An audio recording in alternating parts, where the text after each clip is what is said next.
അങ്ങനെ നമ്മൾ ഹരിഹർ ഫോർട്ടിൻ്റെ അടിഭാഗത്തേക്ക് എത്തിയിട്ടുണ്ട് കേട്ടോ. ഇതാണ് ഹരിഹർ ഫോർട്ട്.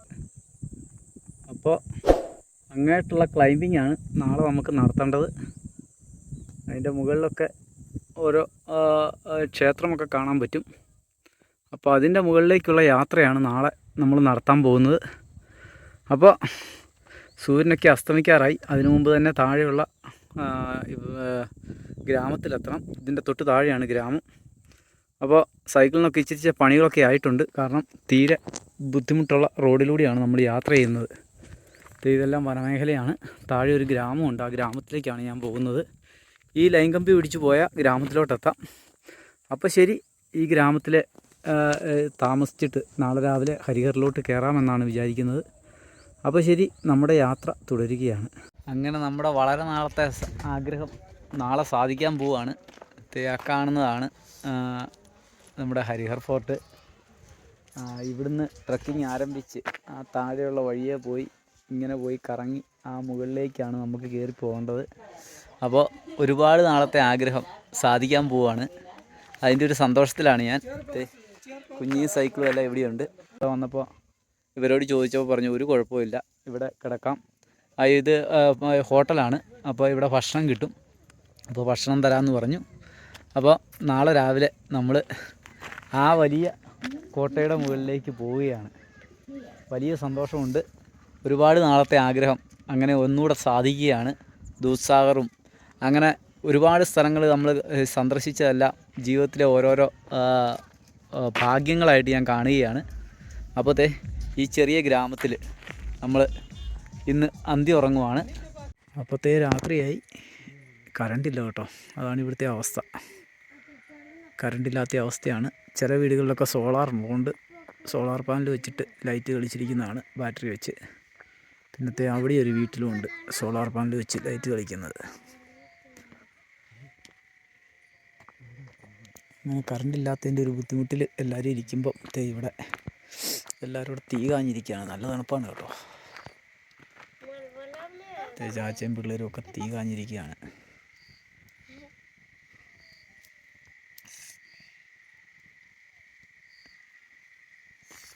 സോളാറിൻ്റെ ലൈറ്റുകൾ മാത്രമേ ഉള്ളൂ ഗ്രാമത്തിലുള്ളൂ.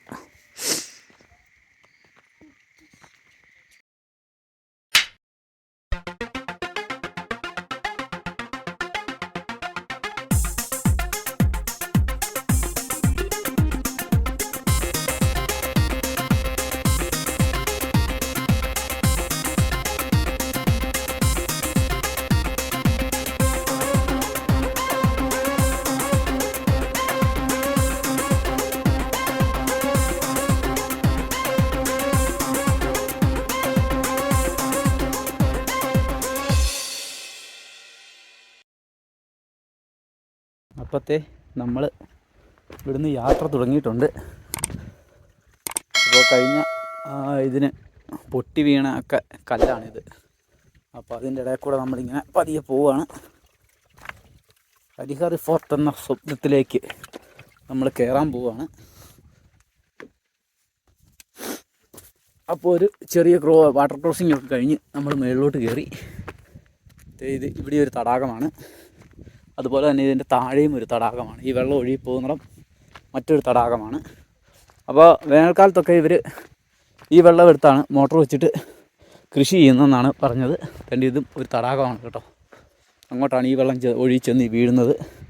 അപ്പോൾ പറ്റുമെങ്കിൽ ഇന്ന് ഞാൻ തിരിച്ചു വന്നിട്ട് തുണിയൊക്കെ കഴുകിയിട്ട് ഉണക്കിയിട്ടേ ഉള്ളൂ ഇവിടുന്ന് പോകത്തുള്ളൂ.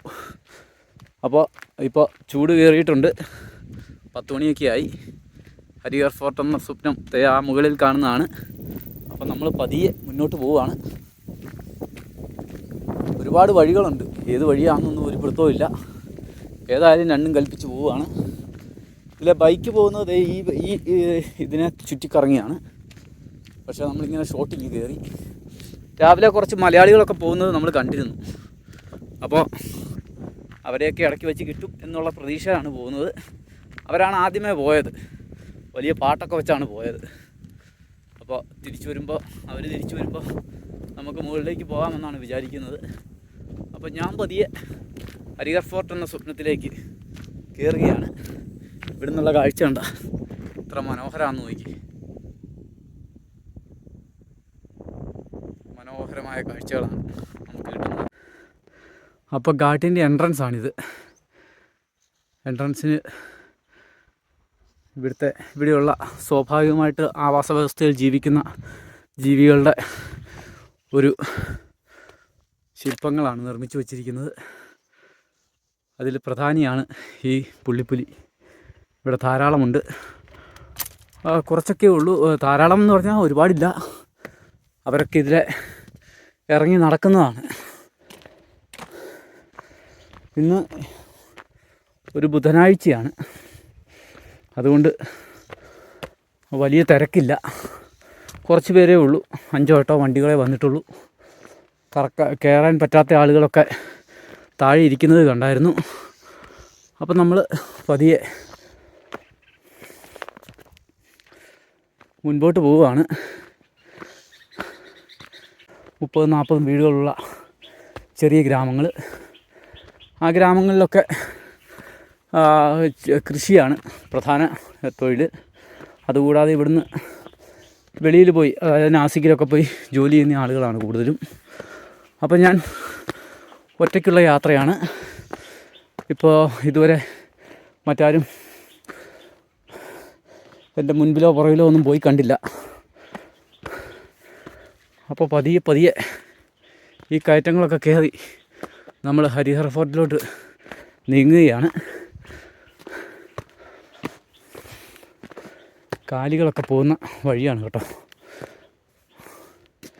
പുല്ല് തിന്നാനായി അവർ മുകളിലേക്ക് പോകുന്ന വഴിയാണ്. അത്യാവശ്യം ബിസ്ക്കറ്റും ഒക്കെ എടുത്താണ് നമ്മൾ പോകുന്നത്. അപ്പോൾ വള്ളിപ്പടർപ്പുകൾ നിറഞ്ഞ ഒരു പ്രദേശത്തൂടെ നമ്മൾ മുകളിലോട്ട് പതിയെ കയറുകയാണ്. നല്ല രസമുണ്ട് കേട്ടോ. പണ്ട് ഹൈ റേഞ്ചിലൊക്കെ ഓരോ സ്വന്തക്കാരുടെ വീട്ടിൽ പോകുമ്പോൾ ഇങ്ങനെയുള്ള സ്ഥലങ്ങളിലൂടെയൊക്കെ കയറിപ്പോയത് ഓർമ്മയുണ്ട്. ഇപ്പോൾ അവിടെയൊക്കെ വഴിയായി. മുൻപ് അങ്ങനെയായിരുന്നു. ഇങ്ങനെ ഓരോരോ കല്ലിൻ്റെ മേളിലോട്ട് കയറി കാണുമായിരുന്നു അവരുടെയൊക്കെ വീട്ടിലോട്ട് പോകാൻ. ആ ഒരു ഓർമ്മ ഇപ്പോൾ ഈ കല്ലിൻ്റെ മേളിലോട്ട് കയറിയപ്പോഴത്തേനും തോന്നി. ഇങ്ങനെയുള്ള സെയിം വഴികളിലൂടെ പോയിരുന്നു. അപ്പോഴത്തേ നമ്മൾ കയറി വരുമ്പോഴത്തേനും ആദ്യം കാണുന്ന ഒരു കാഴ്ചയെന്ന് പറഞ്ഞാൽ ഈ ഒരു കടയാണ്. ഇങ്ങനെ ചെറിയ ചെറിയ കടകൾ നമുക്ക് മുൻപോട്ട് പോകുമ്പോഴത്തേനും നമുക്ക് ആശ്വാസം നൽകുന്നുണ്ട്. പിന്നെ ഉയരം കൂടുന്തോറും വില കൂടും. അത് ഉള്ള കാര്യമാണ്. കാരണം ഇത്രയും കഷ്ടപ്പെട്ട് അവർ സാധനങ്ങൾ അങ്ങ് താഴെ നിന്ന് എത്തിക്കുക എന്നുള്ളത് വളരെ കഠിനമായ ഒരു പ്രവൃത്തിയാണ്. അതിനുള്ള പൈസ അവർ വാങ്ങിക്കും.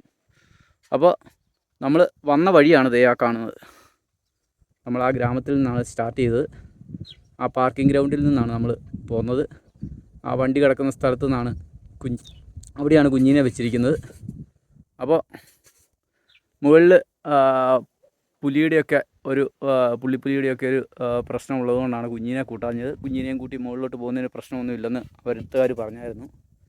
പക്ഷേ അങ്ങനെ ഒരു സാഹചര്യത്തിൽ നമ്മൾ പോകുന്നത് ശരിയല്ല. ഇതുപോലത്തെ കാടാണ്. ഇപ്പം മഴയെല്ലാം കഴിഞ്ഞുകൊണ്ട് നന്നായിട്ട് പച്ചപ്പ് തെളിഞ്ഞു നിൽക്കുന്ന ഒരു സമയമാണ്. അപ്പോൾ ആ കാണുന്ന ഗിരിശൃംഗം ഹരിഹർ ഘാട്ട്, അതിൻ്റെ മുകളിലേക്കാണ് നമ്മൾ പോയിക്കൊണ്ടിരിക്കുന്നത്. വീണ്ടും നമ്മൾ ഒരു ചെറിയ വെള്ളം ഒഴുകി വന്ന ഭാഗത്തൂടെയുള്ള യാത്രയിലാണ്. അപ്പോൾ ചെറിയൊരു ഇടുക്കിലൂടെയാണ് നമ്മൾ പോകുന്നത്. ഇതുണ്ടോ, ഇന്നലെ കോഴിനെ പിടിച്ചടിച്ചതാണ്. കടുവയുണ്ടെന്നാണ് തോന്നുന്നത്. ഇതുണ്ടോ, കടുവയാണോ കുറുക്കനാണോ എന്നറിയില്ല. ഇവിടുന്ന് കോഴീനെ അടിച്ചുകൊണ്ട് വന്നിട്ട് തിന്നതാണ്. അപ്പോൾ ഇവിടെ ഉണ്ട് ആൾ. ആശാൻ ഇവിടെ അടുത്ത പ്രദേശത്ത് എവിടെയോ ഉണ്ട്. അതിനൊരു മാറ്റവും ഇല്ല.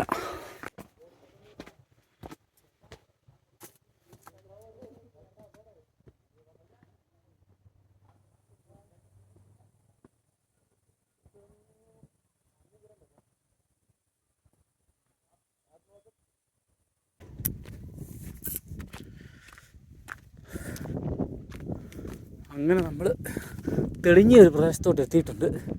ഇനി ഇവിടെ നിന്നാണ് അതികഠിനം കയറ്റം. ഇവരൊക്കെ താഴത്തെ ഗ്രാമവാസികളാണ്. അവരുടെ കടകളാണിത്.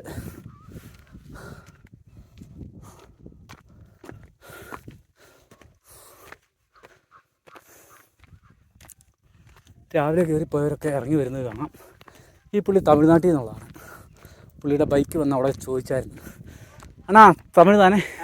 ഞാൻ പാത്തത് കലയിൽ വന്ന് അങ്കത്താനേ കേട്ടത്. കീഴே ഞാൻ അങ്ക നിൽക്കുമ്പോൾ താൻ വന്നത് അന്ത കടക്ക് കിട്ടെ. പേരെന്നാ? സുഭാഷ്. എങ്ക വേല பார்த்ததா? ഞാൻ ഓൾ ഇന്ത്യ ട്രിപ്പ് അടിക്കുന്നത് സൈക്കിളിൽ. അത് കാശ്മീർ. അത് ഒരു നായ്ക്കുട്ടി വെച്ചാൽ അത് ശരി. ക്ലൈം பண்ணும்போது அது இங்கே பார்த்து அது சரி அப்படியா?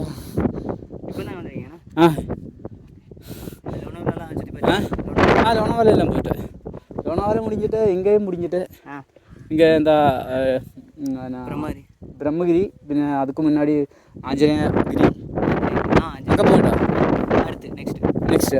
അപ്പോൾ നമ്മൾ മനോഹരമായ ഒരു കാട്ടുപാതയിലൂടെ മുകളിലേക്ക് കയറി പോവുകയാണ്. അപ്പോൾ മുകളിലൊരു കടയൊക്കെ ഉണ്ട് കേട്ടോ. അവിടെയൊക്കെ ഉയരം കൂടുമ്പോൾ വില കൂടുന്ന കടകളാണ്. അതുകൊണ്ട് ഞാനൊരു ബോട്ടിൽ വെള്ളവും 2 പാക്കറ്റ് ബിസ്ക്കറ്റ് കരുതിയിട്ടുണ്ട്. അപ്പോൾ സ്പീഡിൽ നടന്നു പോകാം, കാരണം തണുപ്പുള്ള കാലാവസ്ഥ ആയതുകൊണ്ട് പെട്ടെന്ന് നടന്നു പോകാം കേട്ടോ. ആ കുത്തനെയുള്ള കയറ്റം കയറിയപ്പോൾ മാത്രമേ ഉള്ളൂ ചെറുതായിട്ടൊക്കെ ഒന്ന് കരച്ചുള്ളൂ. അപ്പോൾ സ്പീഡിൽ നടന്ന് പഠിച്ചാൽ മാത്രമേ ഉള്ളൂ ഹിമാലയത്തിൻ്റെ സാനുക്കളിലേക്ക് നമുക്ക് കയറിപ്പോകാൻ പറ്റൂ. അപ്പോഴത്തെ ഈ കടയുടെ സൈഡിൽ കൂടെ ഞാൻ മുകളിലോട്ട് പോവുകയാണ്. ഒരു ചെറിയ കട, തിരിച്ചു വരുമ്പോൾ നമുക്ക് എന്തെങ്കിലും കഴിക്കാം. കൈസ അപ്പോൾ നമ്മൾ കുറച്ചുകൂടെ മുകളിലോട്ട് പോയിട്ട് ഇവർ നാട്ടുകാർ വലിയ പൈസയൊന്നും സാധനങ്ങൾക്ക് വാങ്ങിക്കുന്നില്ല കേട്ടോ. എന്താണെന്ന് എനിക്കറിയില്ല. നമ്മുടെ യാത്ര ഇങ്ങനെ വളരെ സന്തോഷത്തോടു കൂടി പോവുകയാണ്.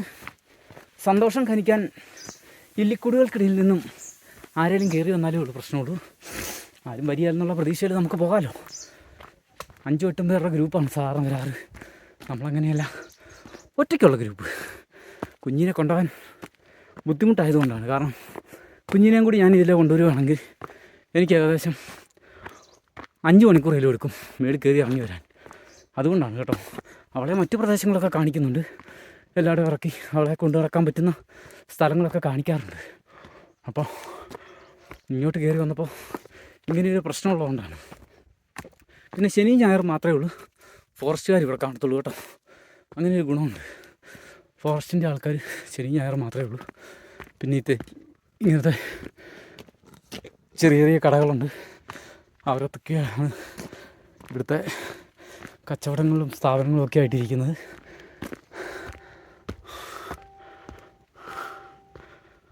നമ്മൾ കയറി വന്ന ഗ്രാമവും അതിന് തൊട്ട് ഇപ്പുറത്തെ ഗ്രാമമൊക്കെ നമുക്ക് കാണാം. ആ 2 തടാകങ്ങൾ, നെൽകൃഷി ഒക്കെ നമുക്ക് കാണാൻ പറ്റും. അതോടൊപ്പം തന്നെ നമുക്ക് ഈ സൈഡിലെ ഗ്രാമങ്ങളും നമുക്ക് കാണാൻ പറ്റും. മനോഹരമായ ഗ്രാമമാണ്. ആ മലയുടെ മുകളിൽ ഒരു കല്ല് നിൽക്കുന്നുണ്ടോ?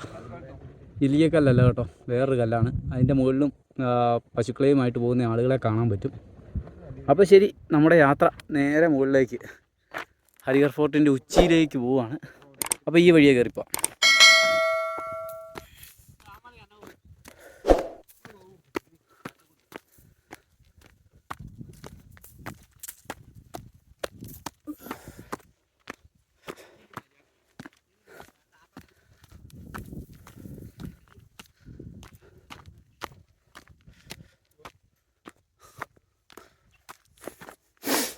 മഴക്കാലത്ത് വെള്ളം ഒഴുകി മണ്ണ് മുഴുവൻ പോയതിന് ശേഷം ഇവിടുത്തെ മേളത്തെ അമ്പലമൊക്കെ ഇടിഞ്ഞു പോയെന്നാണ് പറഞ്ഞത്. കണ്ടോ, ഇതുപോലെ മുകളിൽ നിന്ന് വെള്ളം വന്നു കഴിഞ്ഞാൽ പിന്നെ എന്ത് ഇടിഞ്ഞു പോയി. അപ്പത്തെ വ്യൂ പോയിൻറ്റുകളൊക്കെ കടന്ന് നമ്മൾ മുകളിലേക്ക് പോവുകയാണ്. അപ്പം നമ്മൾ ഫോർട്ടിൻ്റെ അടിയിലെത്തിയിട്ടുണ്ട്. ഇതാണ് ഫോർട്ടിലേക്കുള്ള ആ 80 ഡിഗ്രി ചെരിവിലുള്ള ആ മലയുടെ അകത്തേക്കുള്ള നട. അത് വളരെ സൂക്ഷിച്ച് വേണം കയറിപ്പോകാൻ, അല്ലെങ്കിൽ പണിയാവും. അവിടെയൊക്കെ നിന്ന് മൊബൈലിൽ സെൽഫി എടുക്കലെന്നുള്ള വാണിംഗ് ഒക്കെ ഇവിടെയുണ്ട്. അതുപോലെ തന്നെ കുരങ്ങന്മാരുടെ ശല്യമുണ്ട്. അതുകൊണ്ട് വളരെ സൂക്ഷിച്ച് വേണം പോകാൻ. അപ്പോഴത്തെ ഞാൻ ഇവിടുന്ന് കുറച്ച് ദൂരം മാത്രം മുകളിലേക്ക് കയറുന്നത് സെറ്റ് ചെയ്തതിന് ശേഷം ബാക്കിയൊക്കെ മൊബൈൽ അകത്താക്കിയിട്ട് പോകാം എന്നാണ് വിചാരിക്കുന്നത്. അപ്പോൾ ശരി, നമ്മൾ യാത്ര മുമ്പോട്ട് പോവുകയാണ്. ഇതാണ് ആ റിസ്ക് പിടിച്ച പ്രദേശം. വളരെ സൂക്ഷിച്ച് പോയില്ലെങ്കിൽ പണി കിട്ടും. കാരണം ആൾക്കാർ കൊണ്ടുവന്ന് ഈ കുപ്പി മുഴുവൻ ഇടും. അപ്പോൾ ചവിട്ടി തന്നെ വീഴും. അത് തന്നെ അവസ്ഥ. ഈ സൂക്ഷിക്കേണ്ടത് കുരങ്ങന്മാരെയാണ്. വളരെ സൂക്ഷിച്ചാണ് മുമ്പോട്ട് പോകുന്നത്. ഒരു കുപ്പി വെള്ളം ഇവിടെ റെസ്റ്റ് ചെയ്യുന്നുണ്ട്. വേണമെങ്കിൽ എടുത്ത് കുടിക്കാം, അല്ലേ അവിടെ ഇരിക്കട്ടെ.